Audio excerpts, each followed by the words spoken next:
అరుణాచలం మన భారతదేశంలోని అత్యంత పవిత్రమైన పుణ్యక్షేత్రాలలో ఈ ఆలయం కూడా ఒకటి. ఈ ఆలయం పంచభూత లింగ క్షేత్రాలలో ఒకటైన అగ్నిలింగ క్షేత్రం. ఇక్కడ సాక్షాత్తు ఆ పరమశివుడే ఈ అరుణాచల పర్వత రూపంలో కొలువై ఉన్నాడని భక్తులు నమ్ముతారు. భక్తులు ఈ అరుణాచల పర్వతం చుట్టూ కాళ్ళకు చెప్పులు కూడా ధరించకుండా ఎంతో భక్తి శ్రద్ధలతో ప్రదక్షిణలు చేస్తారు.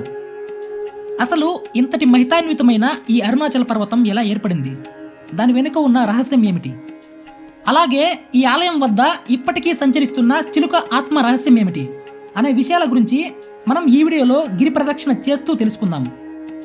మొదట మనం ఈ అరుణాచల పర్వతం ఎలా ఏర్పడింది, ఆ పరమేశ్వరుడు ఈ పర్వత రూపంలో ఎలా కొలువై ఉన్నారో తెలుసుకుందాం. మన పురాణాల ప్రకారం ఒకసారి బ్రహ్మదేవునికి అలాగే విష్ణుమూర్తికి తమలో ఎవరు గొప్ప అనే వివాదం తలెత్తుతుంది. ఈ వివాదాన్ని పరిష్కరించడానికి పరమశివుడు వాళ్ళిద్దరి మధ్య ఒక అనంతమైన అగ్నిస్తంభం రూపంలో ప్రత్యక్షమవుతాడు. అప్పుడు పరమశివుడు వారితో ఈ స్తంభం యొక్క ఆది మరియు అంతాన్ని, అంటే పై భాగాన్ని అలాగే చివరి భాగాన్ని ఎవరైతే కనుక్కుంటారో వారే గొప్ప అని చెబుతాడు. దీంతో విష్ణుమూర్తి వరాహ రూపాన్ని ధరించి స్తంభం యొక్క చివరి భాగాన్ని కనుక్కొనడానికి స్తంభం కిందికి వెళ్తాడు. అలాగే బ్రహ్మదేవుడు ఆ స్తంభం యొక్క పై భాగాన్ని కనుగొనడానికి అంశను తన వాహనంగా చేసుకుని పైకి వెళ్తాడు. వారిద్దరూ ఎంత దూరం ప్రయాణించినా ఆ స్తంభం యొక్క పై భాగాన్ని అలాగే చివరి భాగాన్ని కనుక్కోలేకపోతారు. దీంతో విష్ణుమూర్తి ఆ స్తంభం యొక్క చివరి భాగాన్ని కనుక్కోవడం అసాధ్యం అని భావించి తిరిగి వచ్చి పరమేశ్వరుడితో ఆ స్తంభం యొక్క చివరి భాగాన్ని కనుక్కోలేదని నిజం చెప్తాడు. ఇటు బ్రహ్మదేవుడు చాలా దూరం పైకి ప్రయాణించిన తర్వాత ఆయనకి ఒక మొగలి పువ్వు అలాగే ఒక కామధేనువు కనిపిస్తాయి. బ్రహ్మదేవుడు మొగలి పువ్వుతో నువ్వు ఎక్కడి నుంచి వస్తున్నావు అని అడుగుతాడు. దానికి మొగలి పువ్వు, నేను స్తంభం పై నుంచి కిందికి పడుతున్నాను, నేను కిందికి పడి దాదాపు కొన్ని వేల దివ్య సంవత్సరాలైంది అని సమాధానం చెబుతుంది. దీంతో బ్రహ్మదేవుడు ఆ స్తంభం యొక్క పై భాగాన్ని కనుక్కోవడం అసాధ్యమని గ్రహిస్తాడు. కానీ బ్రహ్మదేవునికి శివునితో నిజం ఒప్పుకోవడానికి అహం అడ్డు వస్తుంది. బ్రహ్మదేవుడు మొగలి పువ్వుతో అలాగే కామధేనువుతో ఇలా అంటాడు, నేను స్తంభం యొక్క పై భాగాన్ని కనుక్కున్నానని శివునితో చెప్తాను, దానికి సాక్ష్యంగా మీరు కూడా ఒప్పుకోవాలి అని చెప్తాడు. దానికి మొగలి పువ్వు అలాగే కామధేనువు సరే అని ఒప్పుకుంటాయి. బ్రహ్మదేవుడు శివుని వద్దకు వచ్చి ఆ స్తంభం యొక్క పై భాగాన్ని కనుక్కున్నానని అబద్ధం చెప్తాడు. దానికి సాక్ష్యంగా మొగలి పువ్వును అలాగే కామధేనువును అడగమంటాడు. శివుడు మొగలి పువ్వును అలాగే కామధేనువును అడుగుతాడు. మొగలి పువ్వు అవునని సమాధానం చెప్తుంది. కానీ కామధేనువు తలతో అవునని తోకతో కాదని చెప్తుంది. ఆ అగ్నిస్తంభం యొక్క ఆది మరియు అంతం కనుక్కోవడం అసాధ్యమని శివునికి తెలుసు. బ్రహ్మదేవుడు అబద్ధం చెప్పినందుకు ఆగ్రహించిన పరమేశ్వరుడు బ్రహ్మదేవునికి భూమి మీద ఎక్కడా గుడులు ఉండవని శపిస్తాడు. మొగలి పువ్వును నువ్వు పూజకి పనికిరావని శపిస్తాడు. ఇక కామధేనువు అవునని తలతో అబద్ధం చెప్పి కాదని తోకతో నిజం చెప్పింది కాబట్టి నీ తల భాగాన్ని ఎవరూ నమస్కరించరు, నీ వెనుక భాగాన్ని మాత్రమే పూజిస్తారు అని శపించాడు. దీంతో బ్రహ్మదేవుడు తన తప్పును తెలుసుకుంటాడు. ఆ పరమేశ్వరుణ్ణి భూమి మీద వెలవాలని కోరుకుంటాడు. బ్రహ్మదేవుని కోరిక మేరకు ఆ పరమేశ్వరుడు ఇక్కడ అరుణాచల పర్వతంగా వెలిశారు. ఈ అరుణాచల పర్వతం కృతయుగంలో అగ్ని కొండగా, త్రేతాయుగంలో మాణిక్యాల కొండగా, ద్వాపర యుగంలో బంగారపు కొండగా, ఇప్పుడు కలియుగంలో రాతి కొండలా దర్శనమిస్తోంది. ఈ అరుణాచల కొండని సాక్షాత్తు ఆ పరమేశ్వరుడే అని భావించి భక్తులు ఈ కొండ చుట్టూ ప్రదక్షిణ చేస్తారు. ఈ ప్రదక్షిణ దాదాపు 14 కిలోమీటర్లు ఉంటుంది. ఈ ప్రదక్షిణ మార్గంలో మనకు అష్టదిక్కులను సూచించే అష్టలింగాలు ఉంటాయి.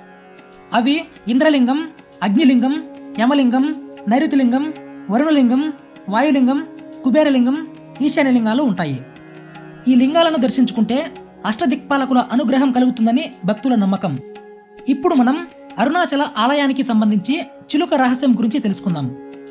పూర్వం 15వ శతాబ్దంలో అరుణగిరినాథర్ అనే వ్యక్తి అరుణాచలంలో జన్మించారు. ఆయన తన చిన్న వయసులోనే తన తల్లిదండ్రులను కోల్పోయాడు. దాంతో ఆయనను తన అక్క ఎంతో ప్రేమగా పెంచింది.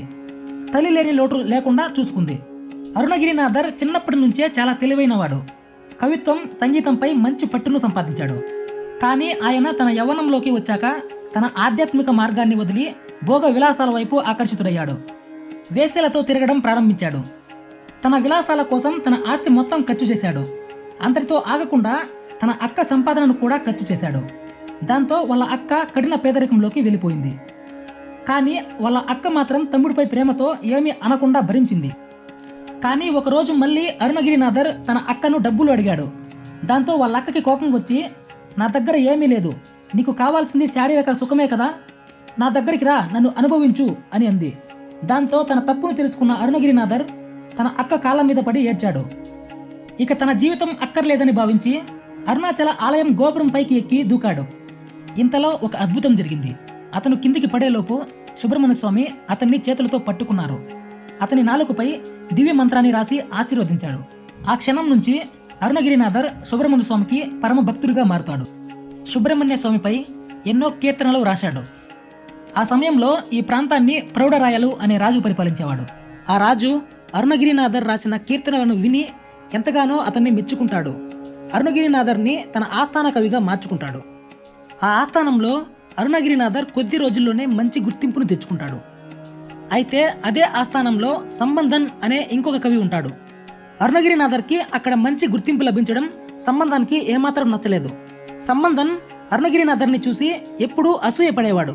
ఒక సమయంలో రాజుగారికి కంటి చూపు పోతుంది. ఇదే అవకాశంగా భావించిన సంబంధన్ రాజుగారి దగ్గరకు వెళ్ళి, మహారాజా, దేవలోకంలో పారిజాత పుష్పం ఉంది, ఆ పుష్పంతో నీ కంటి చూపు తిరిగి వస్తుంది.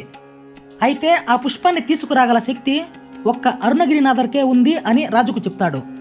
రాజు కూడా ఆ మాటలను నమ్మి పారిజాత పుష్పాన్ని తీసుకురావాలని అరుణగిరినాథర్ని కోరుతాడు. రాజు కోరికను మన్నించిన అరుణగిరినాథర్ దేవలోకానికి వెళ్ళడానికి పరాకాయ ప్రవేశ విద్యను ఉపయోగిస్తాడు. ఆయన తన శరీరాన్ని విడిచిపెడతాడు. ఆయన శరీరాన్ని ఆలయ గోపురంపై భద్రపరుస్తారు. ఆ సమయంలో అక్కడ చనిపోయి ఉన్న ఒక చిలుకలోకి తన ప్రాణాన్ని ప్రవేశపెట్టి పారిజాత పుష్పం కోసం ఆకాశ మార్గాన దేవలోకాన్ని చేరుకుంటాడు. ఇదే అదునుగా భావించిన సంబంధన్ ఎవరికీ తెలియకుండా అరుణగిరినాథర్ శరీరాన్ని కాల్చివేస్తాడు. అయితే దేవలోకం నుంచి పారిజాత పుష్పంతో తిరిగి వచ్చిన అరుణగిరినాథర్ తన శరీరం బూడిదైపోవడం చూసి బాధపడతాడు. ఆ తర్వాత ఆయన చిలుక రూపంలోనే రాజుగారి దగ్గరకు వెళ్ళి పారిజాత పుష్పాన్ని అందించి కంటి చూపును ప్రసాదించాడు. ఆ తర్వాత రాజుగారికి నిజం తెలుస్తుంది. రాజుగారు సంబంధాన్ని శిక్షించాలి అనుకుంటాడు. కానీ అరుణగిరినాథర్ రాజుని ఆపుతాడు. ఆ తర్వాత అరుణగిరినాథర్ చిలుక రూపంలోనే ఈ అరుణాచల ఆలయ గోపురంపై స్వామివారిని స్తుతిస్తూ జీవించాడు. అప్పటి నుంచి ఆయన ఒక చిలుక ఆత్మ రూపంలో ఇప్పటికీ ఆలయం వద్ద తిరుగుతాడని భక్తులు నమ్ముతారు. చిలుక నివసించిన గోపురాన్ని కిలి గోపురం లేదా చిలుక గోపురం అని పిలుస్తారు. ఆ గోపురం ఇప్పటికీ మనకు కనిపిస్తుంది. ఈ ఆలయానికి ప్రతిరోజు భక్తులు వచ్చి గిరి ప్రదక్షిణ చేస్తారు. కానీ పౌర్ణమి సమయాల్లో అధిక సంఖ్యలో భక్తులు వస్తారు. అయితే కార్తీక పౌర్ణమి రోజు కొన్ని లక్షల మంది భక్తులు ఇక్కడికి వచ్చి గిరి ప్రదక్షిణ చేస్తారు. ఆ రోజు అరుణాచల పర్వతం యొక్క శిఖరంపై ఒక పెద్ద దీపాన్ని వెలిగిస్తారు.